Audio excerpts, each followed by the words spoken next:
Hello, everyone. I want to highlight three critical aspects of President Trump's response to the coronavirus that have exceeded the media's expectations and should inspire confidence in every American across this country. Rest assured, the Trump administration is working tirelessly to defeat the invisible enemy. First, contrary to some media pronouncements, the United States did not need the 1 million ventilators thus far that the media said we were in dire need of.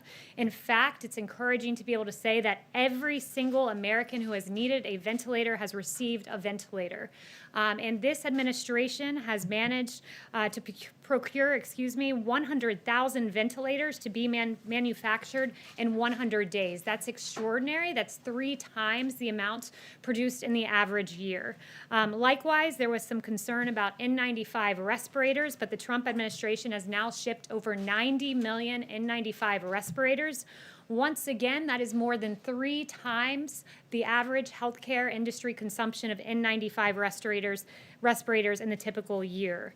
Finally, the U.S. now leads the world in testing. For weeks, the media cited South Korea as being the gold standard for testing, but as it stands, we are now testing at a higher rate per capita than South Korea. And in fact, as this chart is going to show you, in all 50 states, we are now testing at a higher rate per capita than South Korea. So a state in this country is testing at a higher rate per capita than the entire country of South Korea. That's pretty extraordinary, I would say.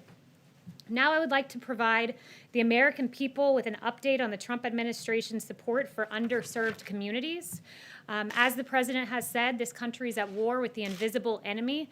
And while we all fight the virus as one united American people, it is a fact that this virus disproportionately has affected those in medically underserved communities. And therefore, the president has committed to delivering economic support and quality care for individuals in distressed communities.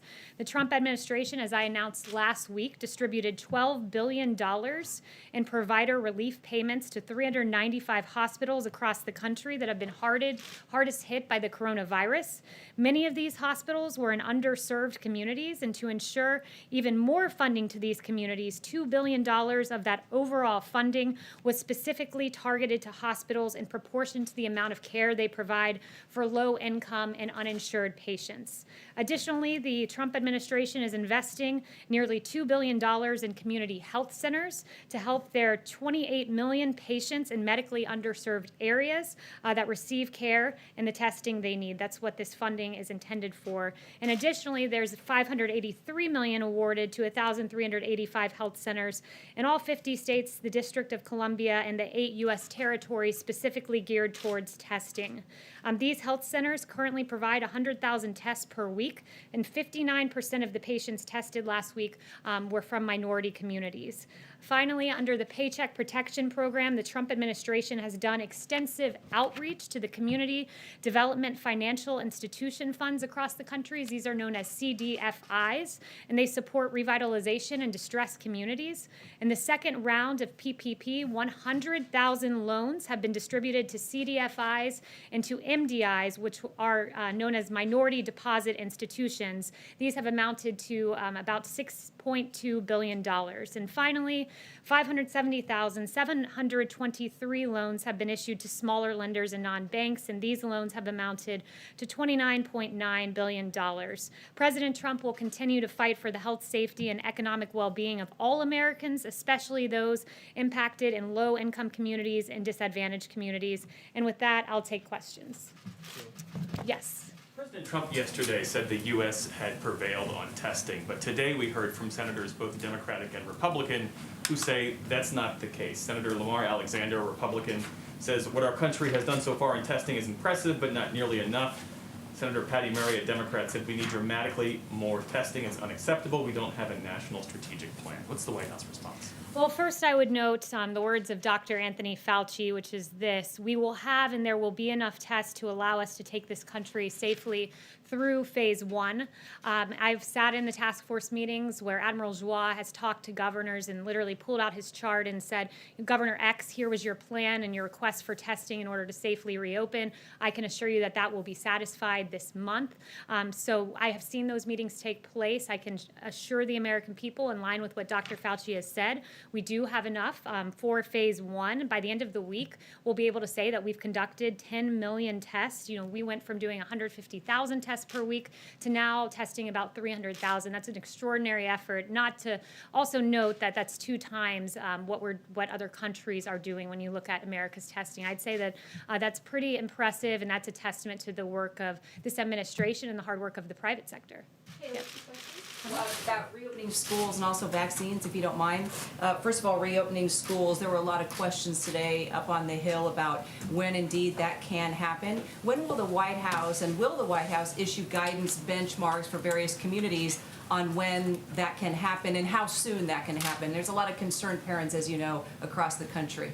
Yeah, well, in our guidelines to safely reopen that are data-driven, it is phase 3 where there is an outline to beginning to open schools. So currently I direct you to our guidance that currently exists, and there is that CDC guidance that is in the works that is forthcoming that will provide additional details. Okay, and with regard to vaccines, the question was asked when and if a vaccine becomes available, regardless of income, can the president ensure that everybody will get the vaccine, regardless of income? Look, the president will go to great efforts to ensure that. I don't want to get ahead of any announcement on his part, but I would say this, that when it came to testing, there was that same question. What if I'm uninsured and don't have the ability to afford a test? This president, before it was even addressed in Congress, called in the private sector and got companies to say, yes, we will cover both treatment and we will cover testing, and then eventually that was inscribed into law. So this president, before it was even an issue on the Hill, took great measures with testing, and he will do the same for vaccines. And I would just note, as Dr. Fauci said on the Hill today, there are 8 vaccine candidates, and on January 10th, we received the genetic sequence. The 11th, there was a plan developed. The 14th, development began, and 62 days later, we entered phase 1 clinical trials for a vaccine, which is the fastest ever in Dr. Fauci's knowledge, at least. So that's a pretty good pace that I think we're on to getting that vaccine. Is the president working with pharmaceutical companies? He met with executives back in April. Will he work with them, encourage them to make sure that vaccines are affordable to everyone? Absolutely. There's no doubt about it. Yes, we do. Thank you and welcome. I haven't had a chance Thank to you. do that in this room. I have a couple questions. First, on reopening. Dr. Fauci today stressed many times that reopening without following the federal guidelines and the gating criteria could lead to more outbreaks and could turn back the clock. Does President Trump still believe in these federal guidelines? And if so, why isn't he urging states to follow them instead of asking them to move quickly to reopen? Well, he has encouraged states to follow the guidelines. That's still consistently our recommendation today, that you should follow the phased approach to reopening as outlined in the data. I do want to stress, as the president has stressed, that we do want to reopen this country because there are consequences that run the other way when we stay closed down as a country, and I want to run through a few of those with you. A hotline run by the Substance Abuse and Mental Health Services saw a 1,000% increase in responses during April as we kept this country closed. Epic's data said appointments for screening for cancer of the cervix, colon, and breast were down 86% and 94% in March. There are real consequences for that. I'm a BRCA2, I carry a BRCA2 mutation, so I was someone who was regularly screened for breast cancer until I got my mastectomy. And when I went to my cancer hospital for screening, I didn't see as many people in the halls, and that is quite frightening because the consequence of that is this.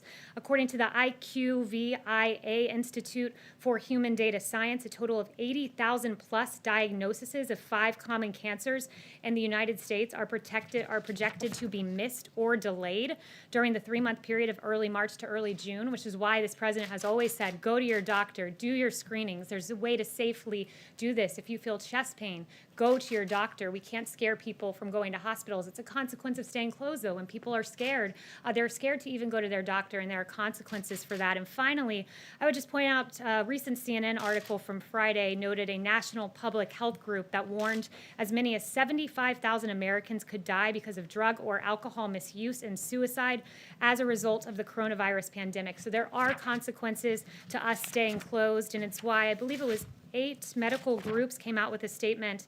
8 medical groups noted concerns that some people with symptoms of heart attack, stroke, and cardiac arrest are avoiding hospitals. So it's why I've said from this podium, I think at least 2 times, today is the second or third, you've got to go to your doctor. We've got to encourage this country to safely reopen. And on testing, last week you said it would be nonsensical to test all Americans, and yesterday the administration celebrated testing 2.7% of the population. In order to reopen 100% of the country, what amount of testing does make sense to you?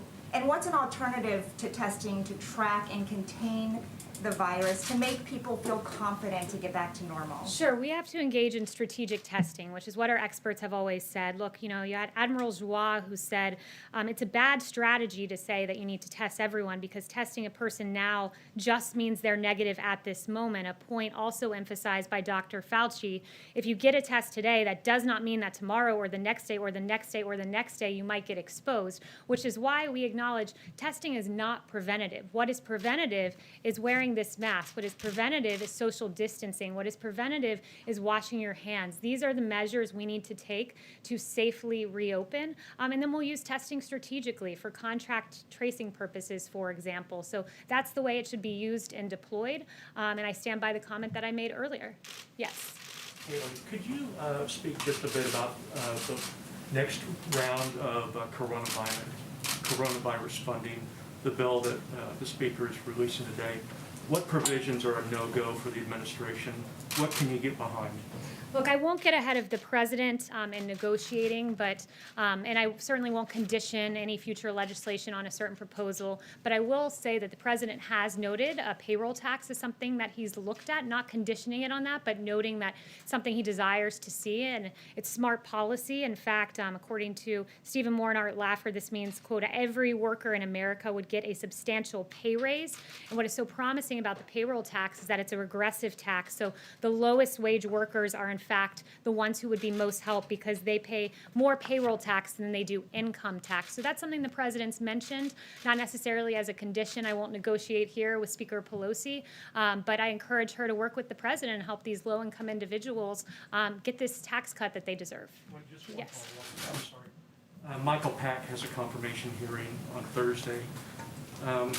Could you speak to what the president wants him to do, if confirmed, to change the way the Voice of America operates? Yeah, I won't get ahead of that hearing, which is later in the week, as you noted. Yes. Thanks, Kayleigh. I want to ask you about the task force. The president and the vice president said last week that there'd be some new additions to the task force and that those would be announced on Monday. We haven't seen those names yet. Do you have any update on that and whether there are going to in fact be people added to that task force? Yeah, there will be additions, but no announcements on that just yet. Jeff? I think, Kayleigh, there were some deaths in St. Petersburg today from ventilators, Russian ventilators that exploded. I'm wondering whether you can tell us what happened to the Russian ventilators that were sent to the United States, and whether those ventilators have been used, and if not, if they're being taken out of commission. Look, that's the first I'm hearing of that story, so I don't have any updates on that other than to note that we are way ahead of where we should be on ventilators. As I noted in my opening remarks, 100,000 ventilators in 100 days is really good, and no one has died for lack of a ventilator, but that's the first I'm hearing of that story. Yesterday, the president indicated that he might be communicating with Vice President Pence by phone for a while, while the Vice President keeps some distance. Can you give us an update on whether or not those two men are going to see each other in person, or whether, I know the Vice President has been working at the White House, is he keeping his distance from the President for a while? Now, the Vice President has made the choice to keep his distance for a few days, and I would just note that that's his personal decision to make that. As to how many days he does it, again, that's a decision for the Vice President. Yes. And then a related question. When is the next time that we might see Dr. Burks and Dr. Fauci here in this room giving us an update on kind of the status of the public health regarding coronavirus? Look, we've heard from Dr. Fauci pretty much the entirety of the day. He had a hearing, as you noted, so you've probably heard from him more hours today than you've ever heard from Dr. Fauci. You hear from these experts regularly out on television, and we'll see the next time they're up here in this capacity, but we certainly have valued their time, and we continue to value their time. It's been a while since we've seen Dr. Burks, though, for example. I mean, she is the coordinator of the coronavirus task force. When might we see her and be able to get an update from her and be able to ask questions of her?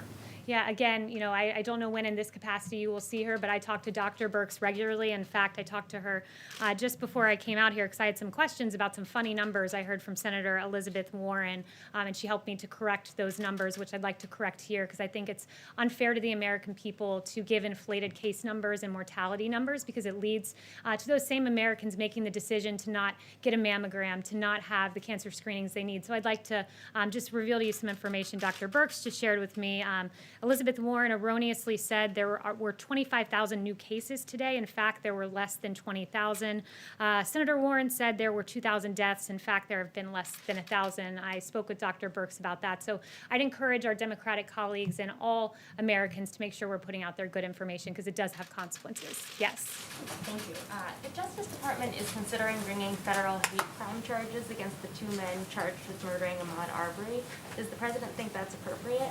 Look, I'd refer you to the Department of Justice statement, which is this, that we are considering the request of the Attorney General of Georgia and have asked that he forward to federal authorities any information that he has about the handling of that investigation. We'll continue to assess all information, and we'll take any appropriate action that is warranted by the facts and the law. And the president, I've heard him say it to me personally, his heart breaks for the family of Ahmaud Arbery, and we want to see justice in that case as the facts lead us to that place. Yes. Yeah, White House staff yesterday were asked to wear masks around the West Wing, except when they were seated at their desks.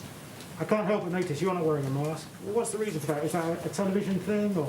No, it's because I'm distanced from you. You'd probably have a hard time hearing from me right now should I have a mask on and that be muffled. I'm delivering information to the American people. I'm an appropriate distance away. I had a negative test today. I had a negative test yesterday, and I'm in an okay place. Yes. Go ahead. Okay, on Afghanistan, if I may, President Ashraf Ghani has put his troops on an offensive footing. Has President Trump spoken to him about that? And what does it mean for the US-led peace process? Not that I'm aware of, and I don't have any new information on that. Yes. We're seeing a White House report on locations to watch and with increased cases. Can you hear me okay? You said locations to watch? Locations to watch with increased cases. And Okay. we're seeing rates spiking in several spots in the Midwest, including Kansas City. Is this a concern of yours, and can you address it? I did speak with Dr. Burks about this just before coming out, and I think you're referring to a document that was put out that wasn't a White House document.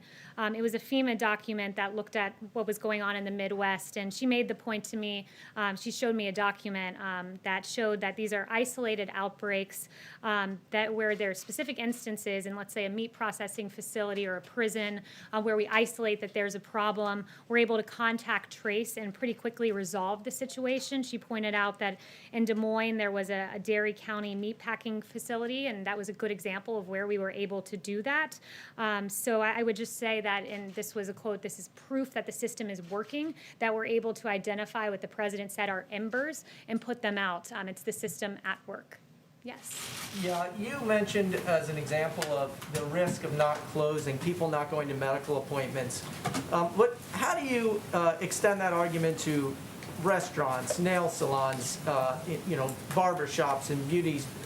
Are those the kind of essential things you're talking about? What I'm talking about is we have a phase plan to reopen, and you can follow those guidelines, and the restaurants are in phases, and the entertainment facilities, you noted, are in phases as accordance with declining cases. But as a whole, with the totality of the circumstances, when you have a society that's shut down and people are locked in their homes and they're isolated, it leads to the very suicide line increase calls that I noted. It leads to drug abuse. There are consequences to eternally staying shut down, which is why you have to find the balance, which the president does in consultation with expert advice from Dr. Fauci and Dr. Burks and the task force, and he makes the best decision for America going forward. He made the right decision to shut down the country at the time he did because there were 2.2 million lives at stake, and a lot of American lives were saved because of that decision. But at the same time, it's a balance, which is why we put out the phased guidelines to reopening. And I also wanted to ask you about a statement that Dr. Fauci made today. He said, "I think we are going in the right direction, but the right direction does not mean we have by any means total control of this outbreak." How does that square with the president's statement yesterday that we have prevailed over the outbreak? Well, the president made clear he was talking about testing. The fact that we can say we're doing double that of any other country, the fact that we can put up that graph that shows South Korea as a small little red bar of testing per capita, and every bar beside it is an American state or territory outdoing what South Korea has done. And let's note that South Korea was the gold standard for testing. In fact, on March 13th, the Washington Post headline was, South Korea is doing 10,000 coronavirus tests a day. The U.S. is struggling for even a small fraction of that. And here we are on May 11th with a Washington Post headline. The administration keeps bragging that the U.S. testing now is better than South Korea's was a month ago. So you can't demand that we reach South Korea and then say that we're bragging when we do. This is a moment where the American private sector succeeded. This administration mobilized that testing. Every state is better off than South Korea at this moment. And that is a very good thing and something to be celebrated because it's American innovation at its best with 92 emergency use authorizations. And it's this administration under President Trump working. But does the president agree with Dr. Fauci that we do not have total control over this outbreak? The president believes in the phased guidelines to reopening, which Dr. Fauci signed off on along with Dr. Burks, and we encourage every state and governor to follow. Yes? Thank you, Kayleigh. The president said on Monday that Florida has so much testing that testers are literally sitting around waiting for people and that there is a, quote, great overcapacity. Yet the reality in the state is there are still widespread criticism, reports of not enough testing. In the Kaiser Family Foundation ranks Florida 24th in the country per capita when it comes to testing. So is the president being overly optimistic about the situation in Florida? Not in the slightest. I was actually in the Oval Office when that discussion transpired, and the governor of Florida, Governor DeSantis, who's doing a phenomenal job, talked about that there was over testing ability at these sites, so there were extra tests. There wasn't enough demand. There weren't people showing up to use them all. He said that had happened around some sites in the state. He saw it firsthand. He's the governor of Florida, and that's a good thing, and we're able to fulfill Governor DeSantis's plan in full that he has laid out as necessary to reopening the state of Florida, which happens to be my great home state. Yes. Data does not support that, Kayleigh. So is the president just listening to the governor, or is he looking at the data? Oh, he's looking at the data. As I noted to you, Admiral Joie has a chart of every single governor's plan and has said we will fulfill every single governor's plan. Governor DeSantis was reporting what he had seen at distinct facilities or drive-through testing sites. Yes. With the restarting of the economies on both sides of the Canadian and U.S. border, you know how much trade between the two sides are essential for communities. Can you update us on the plans for reopening and also a timeline for reopening the border? Yeah, no announcements on that front today. Yep. Chanel? With the release of the transcripts related to Adam Schiff's Russia probe this week, is there any information you can share with us as to what the DOJ has shared with the White House on whether it is investigating Obama administration officials on this matter? So I don't have any updates on that front because that's currently a DOJ matter. But you did refer to transcripts, and I do think it's an important moment to talk about what was in some of the transcripts that were released prior to today, so not the specific ones that you're asking about. But we learned from newly released transcripts a few things. We learned that what some Obama officials were saying publicly was much different than what they were saying privately. James Clapper was out there saying that he had evidence that this was worse than Watergate, when in fact a few weeks later he was saying privately, I never saw any direct empirical evidence that the Trump campaign or someone in it was plotting or conspiring with Russia. Samantha Power said, I am not in possession of anything. I am not in possession and didn't read or absorb any information that came out of the intelligence community suggesting collusion. Ambassador Rice, I don't recall intelligence or evidence to that effect. Former Attorney General Loretta Lynch, I can't say that if it existed or not. I don't recall that being briefed up to me. So it brings the question to light. Why then did we have many years of investigating collusion that these Obama administration officials never existed, they never saw any evidence of, but for 3 years the American people were dragged through the mud and told that their choice for the President of the United States might have been a Russian asset based on no evidence at all. This president was exonerated by the Mueller report, and there are some real questions for these individuals who are saying one thing publicly and another thing privately. Thank you so much. I think I got to all of you, and we'll be back soon.